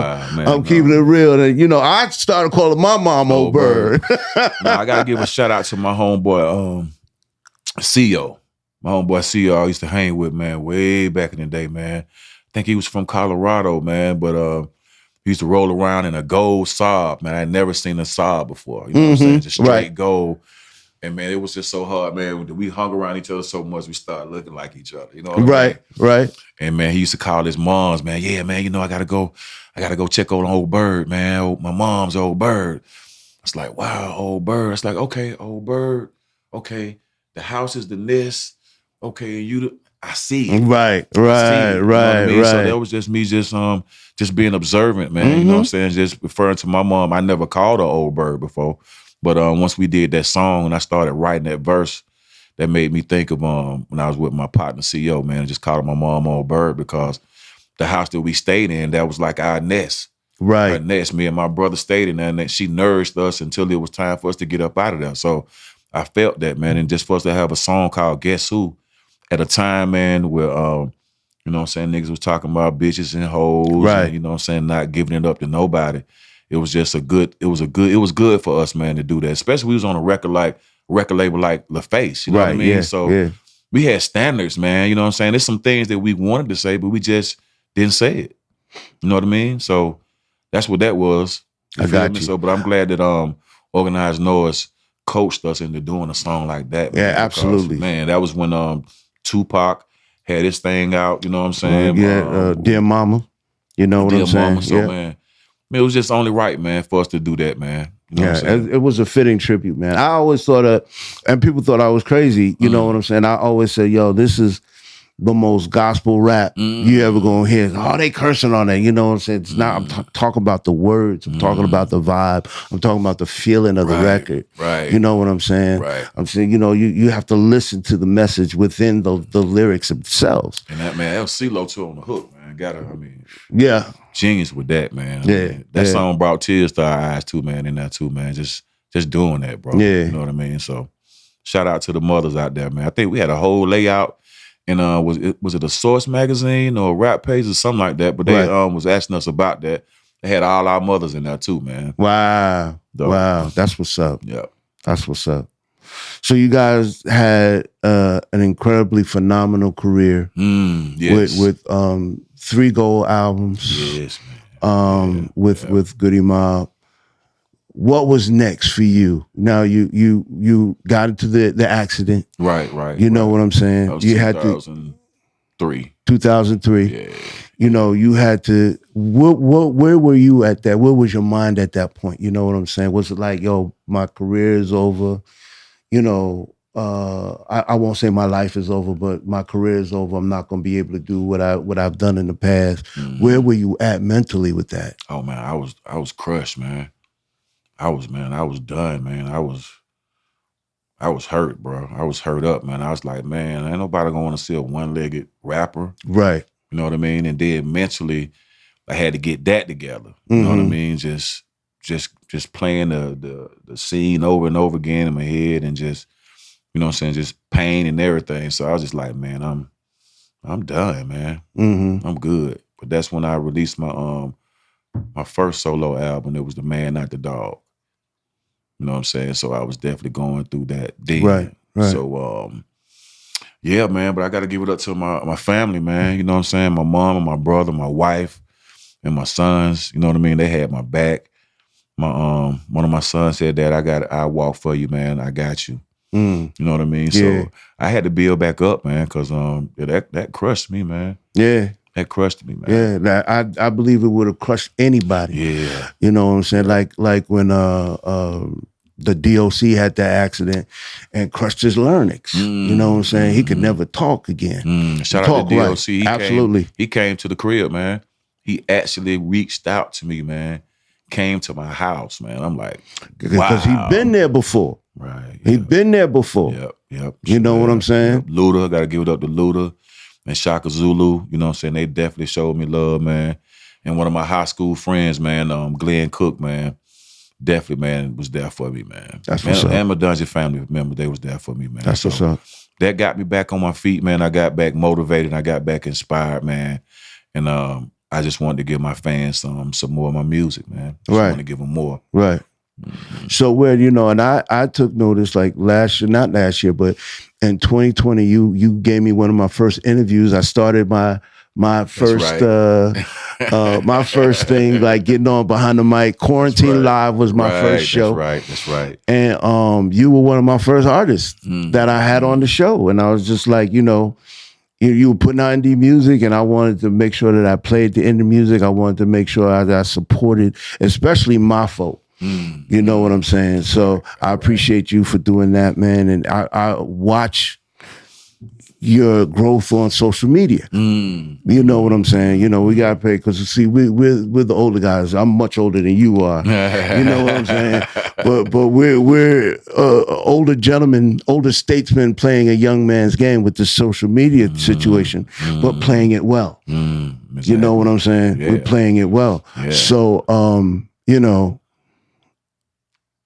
how did you move on from the first solo record? You're just getting out of this accident. You know, the Goodie Mob mini reunion. You know, after that, with just the three of you guys, right, to then progressing to a full. You guys released the full Age Against the Machine. Absolutely, that's like 2012. Right. Yeah, 2012. Age Against the Machine. That definitely carried us, man. You know what I mean? To where people like Organized Noise, like, okay, they still hungry, man. They still want to do it. So that's what it's really all about, man, is you just still being hungry for the craft that you do, man. Because it's like I had got to a point to where I was like, I'm behind, man. Right. I'm behind, bro. Goodie Mob, we behind, bro, as far as like music, because we got all these people that's been putting out music, solo music, man. For a minute, I didn't even realize how many mixtape and how much music Outkast put out. You know what I'm saying? It wasn't just the records that they did. They put out other shit like mixtapes and all that. So I was like, man, I'm behind, man.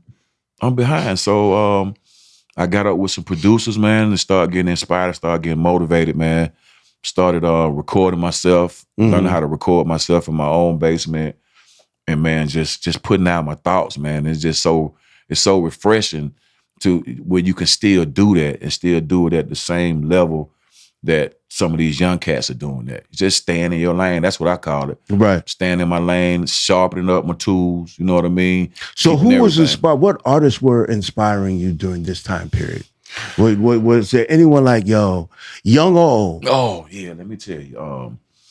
I'm gonna tell you who really, really inspired me and really put that flame behind me, man. It was Daz Dillinger.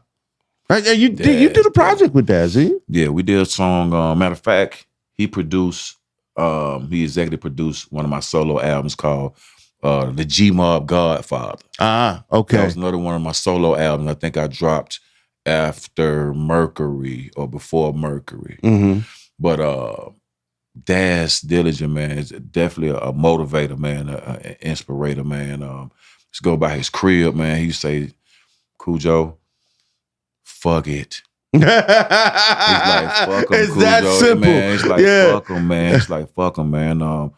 Get that music out your computer, man. Mm-hmm. Get it out of your computer. It's not doing. Ain't doing nothing but collecting dust. That's it, man. You sitting there jamming to your own stuff. No, get it out, man.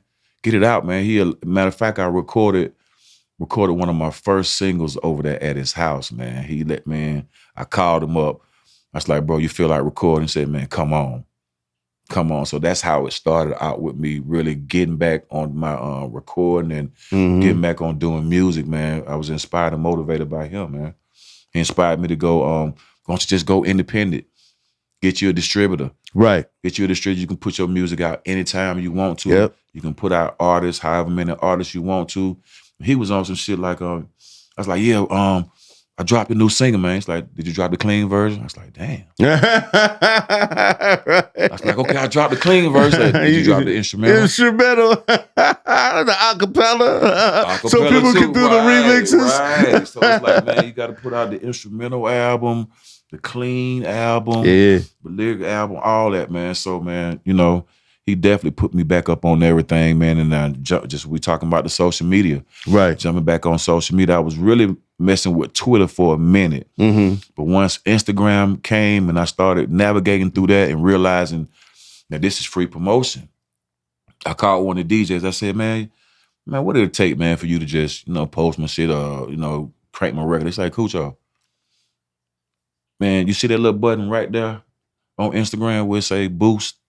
Ad, hit that button right there and go through the options, man. You can promote yourself for a little bit of nothing. Right. You know what I mean? Right. So with the social media, man, I think it is, you can be some pros and cons to it. Absolutely. You know what I mean? So, but I like using it to reach out to my fans, man, to get constructive criticism, man. You know what I'm saying? Let them know what we doing, where we at, man. That's why I fuck with it like that. You know what I mean? Well, you see, everybody's trying these new things on these social media platforms. I don't know who was it, the rapper, was it Yo Gotti Cash? I don't know, that gave an open verse on one of his records. I seen him doing that. You know what I'm saying? That was dope. And say, okay, y'all, you can have it. You can have your version of this record. That's what he said. But you can have it under the conditions that you distribute it under my distributor. Yeah. And under these terms. Right, Which them terms include percentages and royalty splits. And you don't Okay. get none of them. You see what I'm talking about? You don't get none of them. You can't drop the song. The song got to be called something remix. It got to be called that. Right. So that means if 1 million artists, because Yo Gotti gave this song out for free, so 1 million artists gonna go record it and drop it through his distribution. But that just means that's 1 million more opportunities for this nigga to get paid. Well, and then he like, yeah, this for the artist though. True that, but that artist gonna get out there though. How? Right. He gonna get out there and pay the song. Now, if he's a smart artist, he'll have his publishing. They have his publishing company. He can't do it. He can't do it under the terms. Those are the terms. You can't have a publishing company. No, you got to use his publishing. The publishing got to go to him, and then they got to pay you. Yeah, well, I mean, if you're a starting artist and they ain't got nothing out there, that might be cool for you, just like a 360 deal. Right. But see, you know what I'm saying? For some artists, you know what I'm saying? Right now, today, I'll take a 360 deal because it offers actual opportunity, but not splitting the opportunity. If I drop a song called Khujo Goodie Remix, and then 3,000 of me drop a song called Khujo Goodie Remix, which one of the 3,000 gonna benefit from it? Well, because I can see it if he like, you can have the song, you can drop it, you can name it whatever you want to name it. Right. You can do whatever you want to drop it, however you drop it, An artist can actually do something with it. Right. But then when you give me something like, hey, here, you got this mouse, but I'm gonna take the ball out of it, take the clicks off of it, and then you got to put that shit back on there to actually. It's like what. Who you helping? See the thing, you ain't got to fuck with your guy. Yeah. You ain't got to go hit campaign. You feel what I'm saying? That, like I said, that might work for niggas out there in Memphis. Or, No. It's a great marketing strategy for him.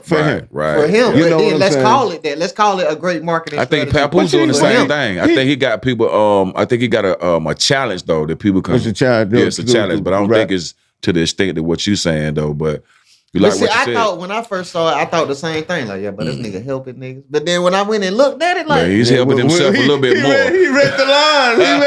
He read the fine print. I'm like, this might be one of the greatest marketing ploys I ever seen. You know, like, listening to you break it down though, Cash, I'm just like, I ain't mad at him. I ain't mad at you. You're right. If you have 1 million artists drop, can you imagine one person purchases because they want to support that particular artist. Of course. One purchase. So you got 1 million people. Of course. One person purchase per artist, and you got 1 million artists doing that. So and the thing that too don't even is count. It don't count what he sold.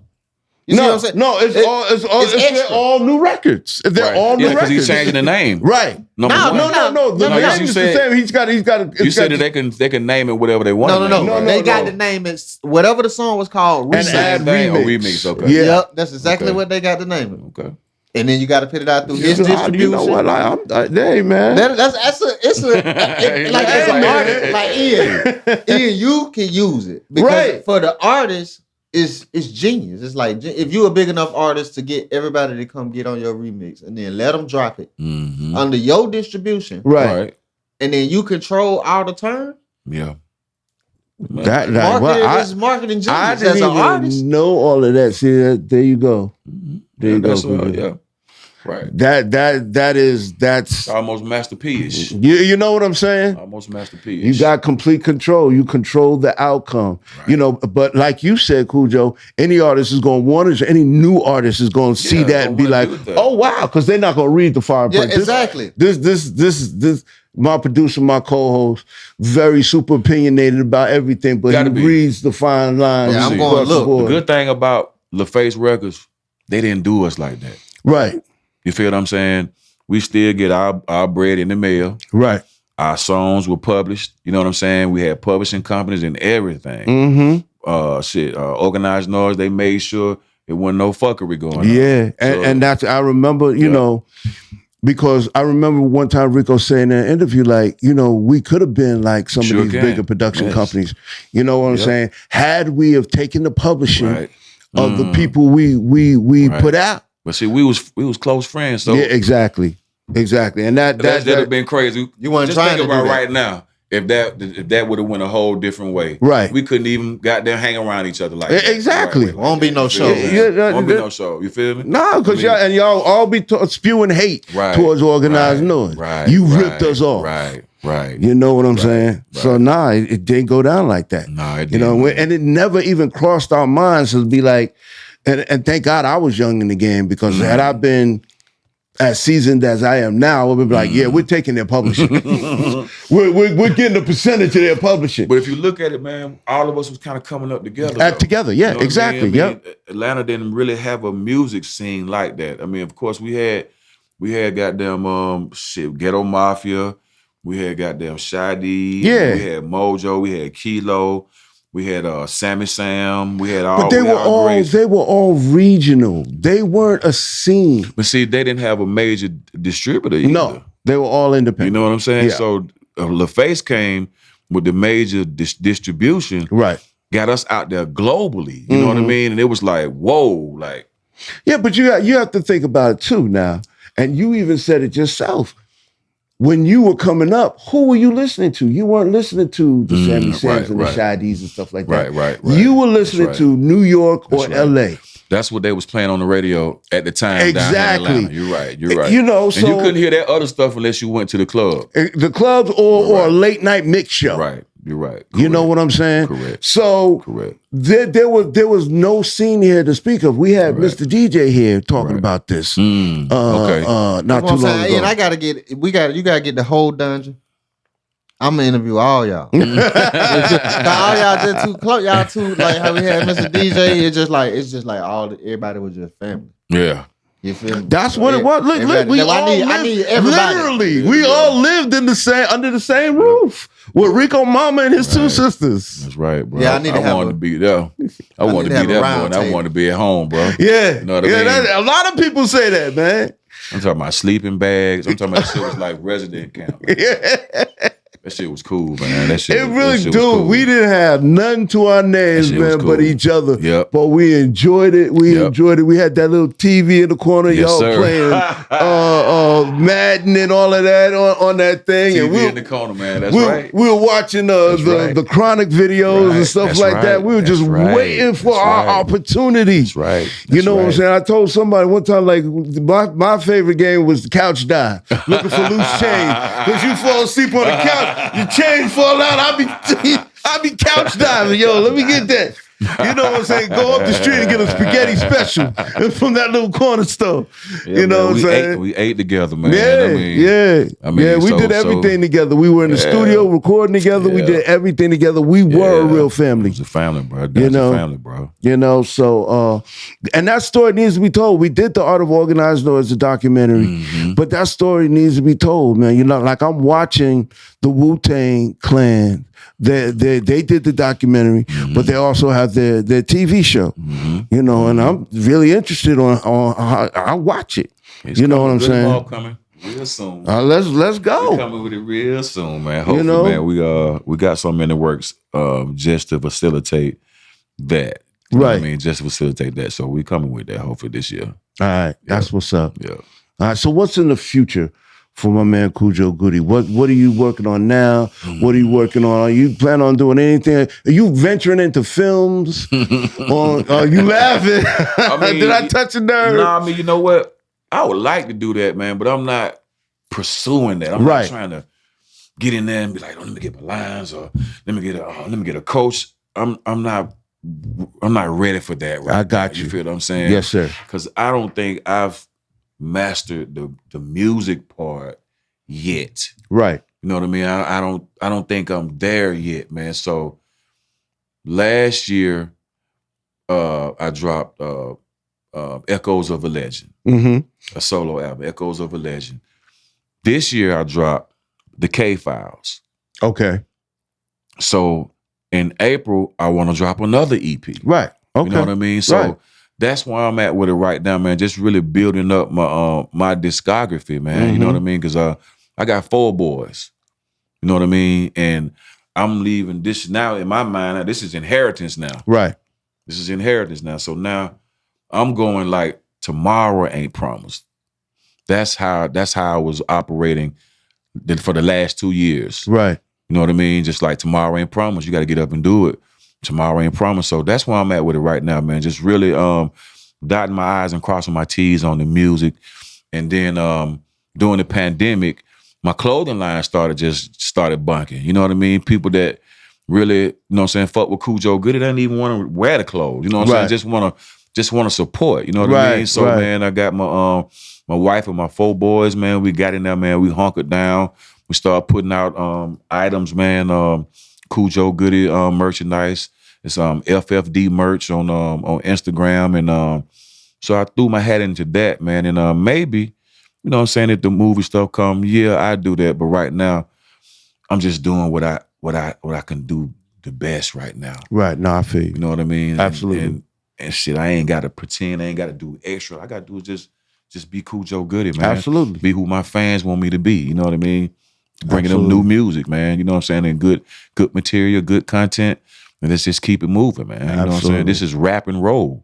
Yeah, it is. You know what I mean? Just like rock and roll. There's no age limit on, just like Spice once said, no age limit on getting money. Right. You know what I mean? So it's the same thing with these rock and rollers out here, man. They 65 and 70 years old, on man. stage. Still rocking, man. I just went and saw the Temptations. Okay. A week or so ago. Okay. None of the original ones except for Otis Williams. Wow. Otis Williams is 80 years old performing on stage with these guys. 80, bro. 80 years old. Look at the All-Star game. Basketball. Yeah. Earth, Wind, and Fire. Yeah. You see what I'm saying? It's because people like that classic thing. Let me tell you something. Khujo, there were mostly white folk up in there. It was amazing. Of course. I'm sitting up there, these white folks standing up and singing those Motown records. I was like, what in the what? Yes, man. You know what I'm saying? Yeah. You know, so, man, there is life. Yeah. And that but people still want to hear good classic music. Yeah, man. It's And that's what you guys are all about. That's right, you know what man. I'm saying? Y'all got some classics. Man, I'm just thankful, man, just to have people like Organized Noise and our corner back then, man. You know what I mean? And, and L.A. Reid, I mean, cause he could have been real nasty, you know what I mean? It could have went a whole different way, man. Right. But we wanted to put that flag up for Atlanta, man. That's all we really wanted to do. Right. It wasn't even about making no money.